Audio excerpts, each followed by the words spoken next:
I'm Rick Hayes with Hayes Aero. In this segment of the Aerolite 103 build, we're going to go over wiring the instrument panel, building wiring harnesses, and wiring up the engine. What I'm going to show you is the way I do it. It's not necessarily the best way to do it, but it's to give you a general idea of how this can be done. We're going to go over installing the instrument panel and the Grand Rapids engine information system. I prefer the Grand Rapids engine information system over the analog gauges. You get more accurate readings. You can also set your temperature parameters and with a warning light that tells you if you're outside of those parameters. Another option you have with the Grand Rapids is you can add altimeter and airspeed functions to the Grand Rapids engine information system.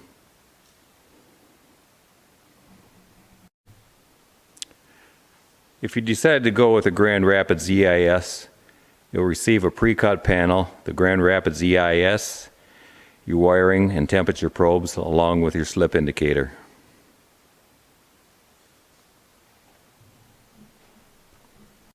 Before installing the EIS in your panel, you'll notice the sides of the panel haven't been painted black. A little trick I use is a paint marker to darken those edges so they don't stand out in your panel.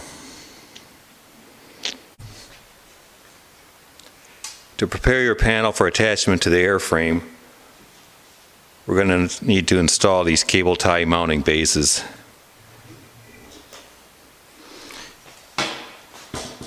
They're attached with the 3/16 rivets. You put those through the hole. Remove the backing from adhesive.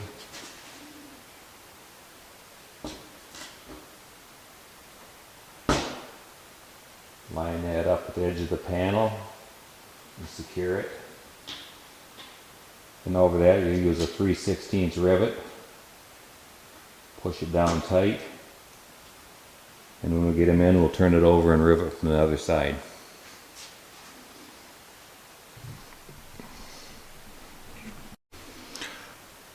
One thing you're going to need to do before installing your panel is increase the size of the pilot hole for your indicator light. If you're using the light that comes with the Grand Rapids system, it's a 1/4 inch hole. This panel's had the 1/4 inch hole enlarged in it. This is the light that comes with the Grand Rapids system.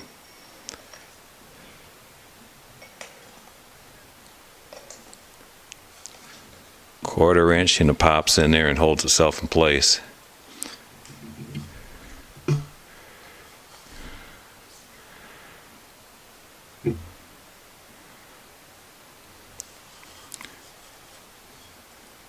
And that's all there is to preparing the panel.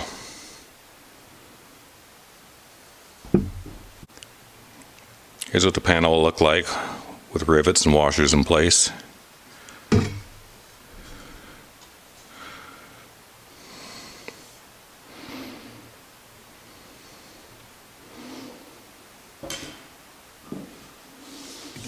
And here's a finished panel.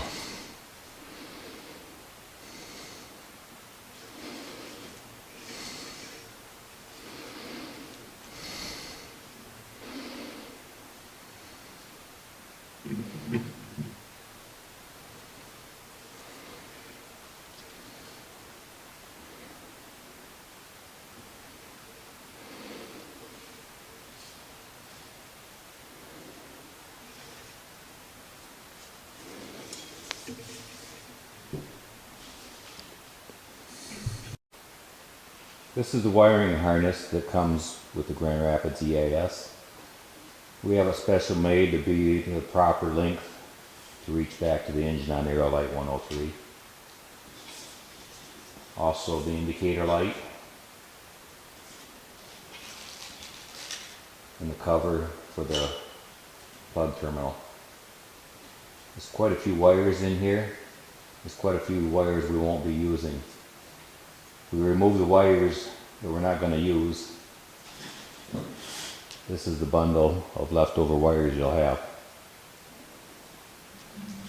So we'll use a pin extractor to remove the wires out of here, and I'll show you how to do that.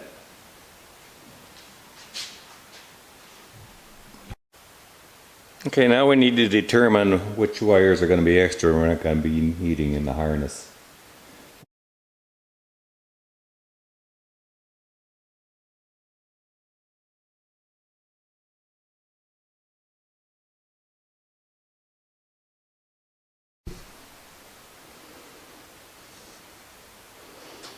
Okay, we take the pin extractor tool, insert it in a hole around the wire you want to remove, push it in until it bottoms out. You may have to work it a little bit. And that releases the pin out of the connector.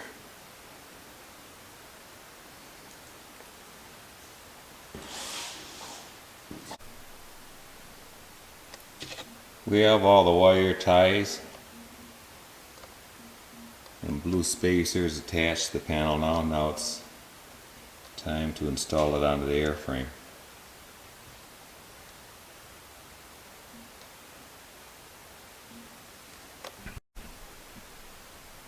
We now have the panel attached to the airframe using the zip ties, short pieces of fuel hose, and mounting pads.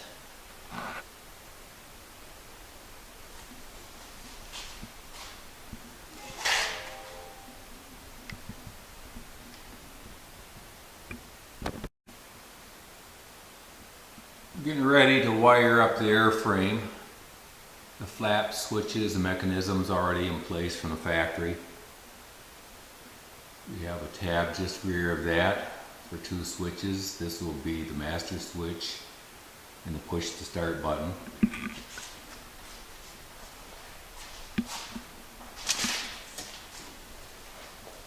Over on the right side, forward of the choke lever, we have a place for 1 switch. We'll use this for our strobe lights.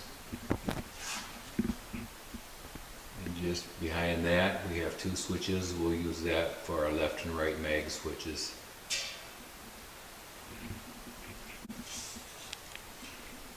On our switches, the on-off tab is indexed, so if the switch is on, the switch is closed. And if the switch is off, it opens up the circuit. On the magnetos or ignition, we need to reverse that. When we shut the engine down, we need to ground the engine out to the airframe ground.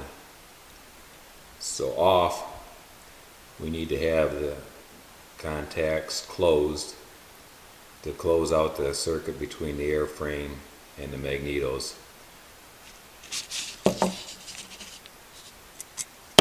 So on the magneto circuit only, there's a little tab that indexes at the switch. We'll have to remove that and rotate that on the switch. So in the off position, we will have the contacts closed to ground. On position, it'll open up the circuit. To start out your wiring, depending on where you get your engine installation package from, we're going to need fuses and switches. Some of the packages include these inline fuses and switches with screw connections on them. To simplify things a little bit, I use switches with spade connectors and this fuse block that we can feed with a master switch.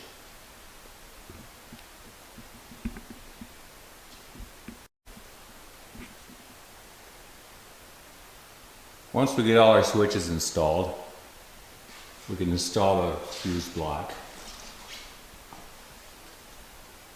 I start out measuring 15 inches back from the back of the root tube to the rear side of where I'm going to install the fuse block.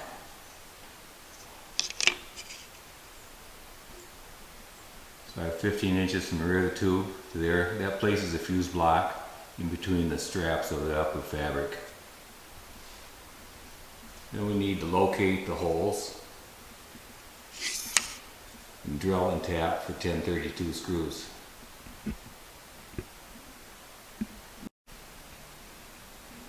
We installed the fuse block, installed the screws with a little Loctite on them so they don't back out.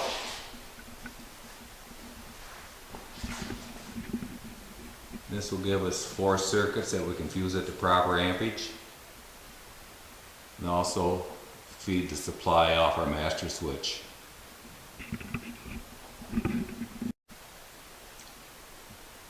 Another nice thing about this fuse block, after we have everything wired and the fuses in place, it has this plastic protective cover that goes over the fuses.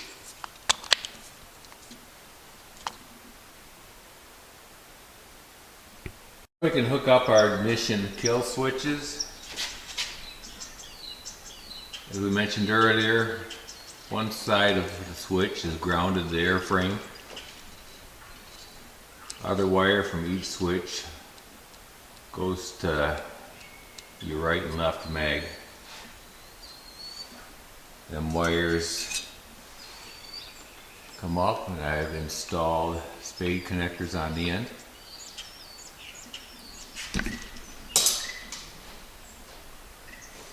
Up on your wiring harness on the engine, there's 4 plugs.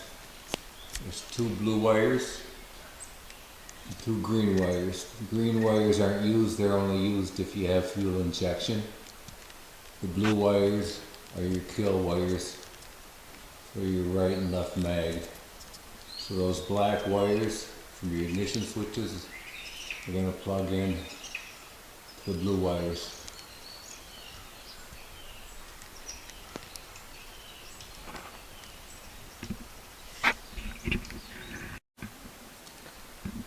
And the 2 wires that come out of your voltage regulator that go down to the small wires that come out of your lithium battery. We need to protect the battery from over amperage. So we need to put this 20 amp fuse in line with that red wire to the small wire that comes out of the top of your lithium battery. Also the brown wire, your ground wire, they can go directly to the small wire out of your lithium battery.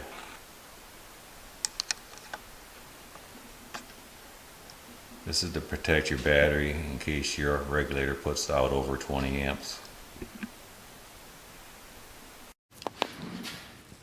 We've got the engine wiring about wrapped up. Out of the charging circuit out of the regulator, we come down, we have our 20 amp fuse, and these 2 leads will plug into the small wires coming out of the lithium battery. That'll charge the battery with the over voltage protection in it. Kind of cleaned up the wiring. Put some P-clips for standoffs.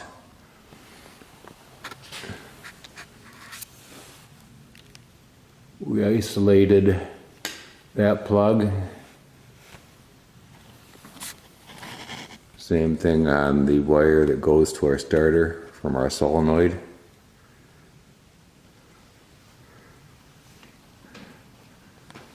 Got everything bundled together pretty nice.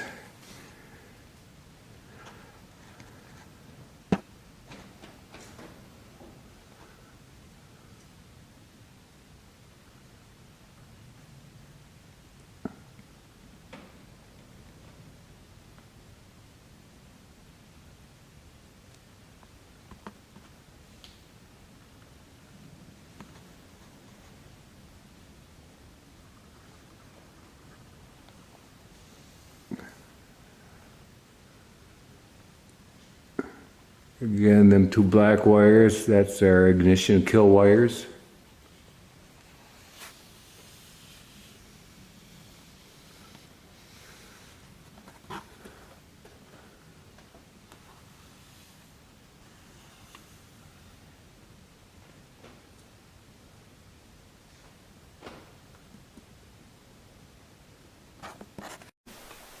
Out of your engine, you'll have a pair of yellow wires in this sleeve.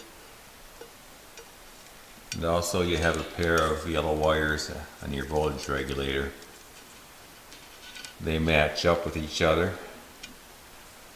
Also, there's a small gray wire that comes from your Grand Rapids engine information, and that's for your tachometer feed. This gray wire needs to hook up to either one of these yellow wires.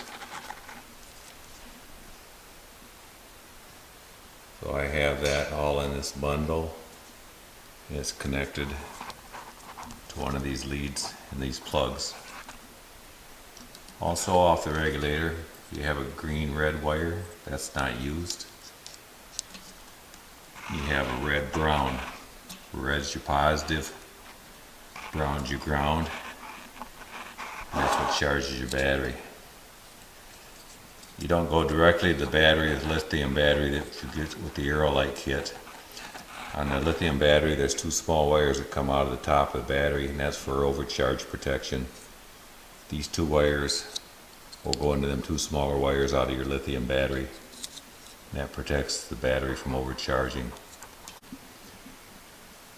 Now that we have the engine installed, we need to wire the engine up.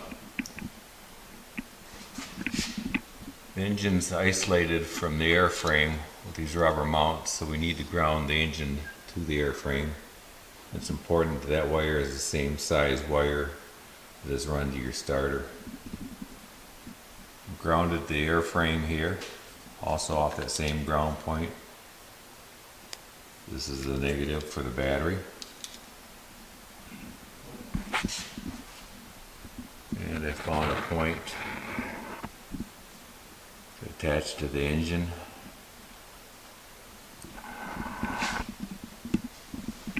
Also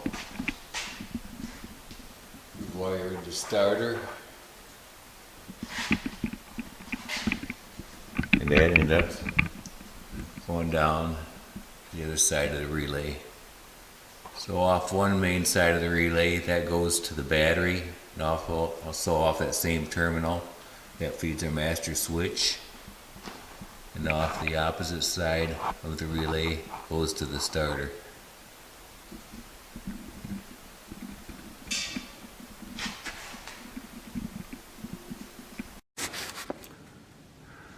Okay, left side of the plane, our wire to our starter solenoid, positive battery cable, comes to a terminal here. Also off that terminal we have a 12 gauge wire,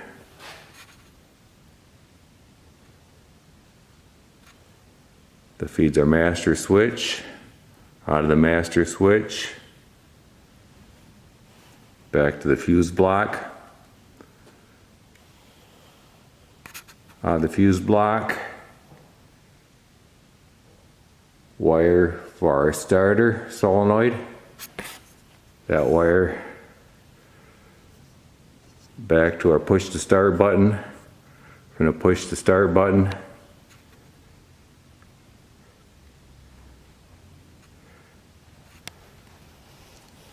Back to this lead on the solenoid.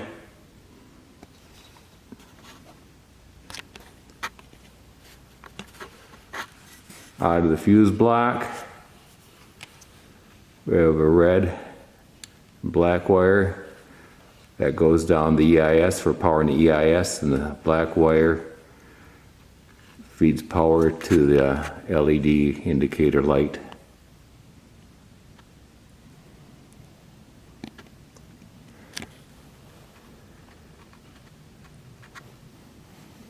This ground here, that is the ground for the EIS.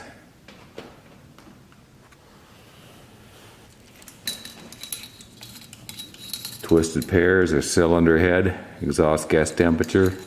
They plug into the probes. The gray wire, that's our tachometer wire to the EIS.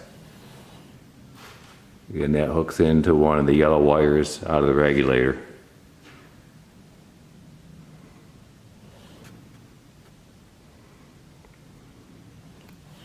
Flap switches, that's all pre-wired from the factory.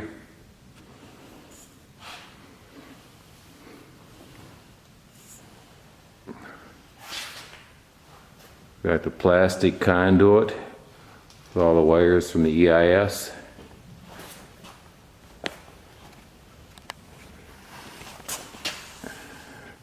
EIS, there's the indicator light. That lights up if any of your temperatures are out of the parameters that you set into the EIS.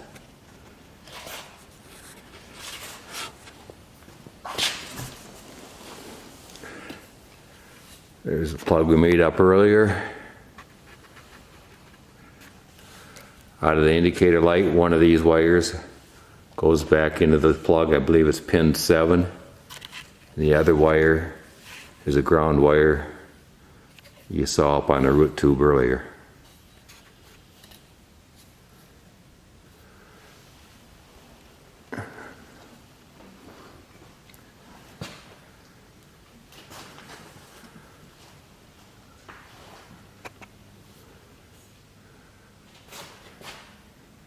The other terminal of the fuse block, that's going to power our strobe lights.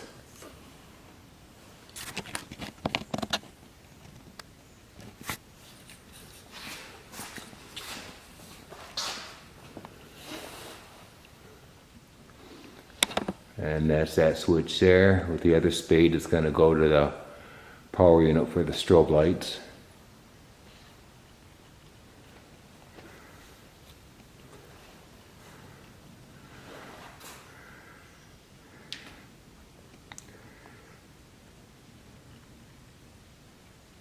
That should do it for the engine wiring.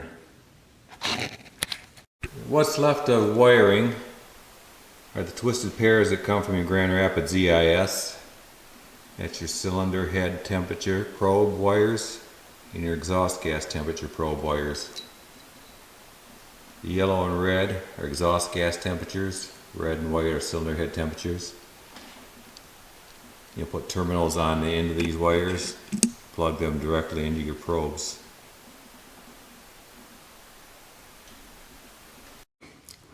That pretty much wraps up the wiring of the Grand Rapids EIS and the wiring harnesses for the Aerolite 103.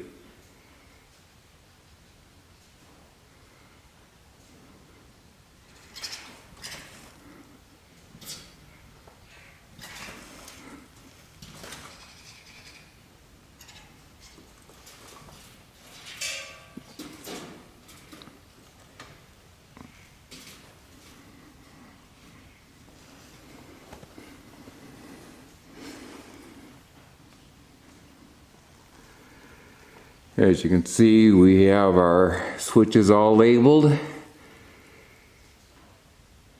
and everything should be pretty self-explanatory when looking up at the switches and the labeling.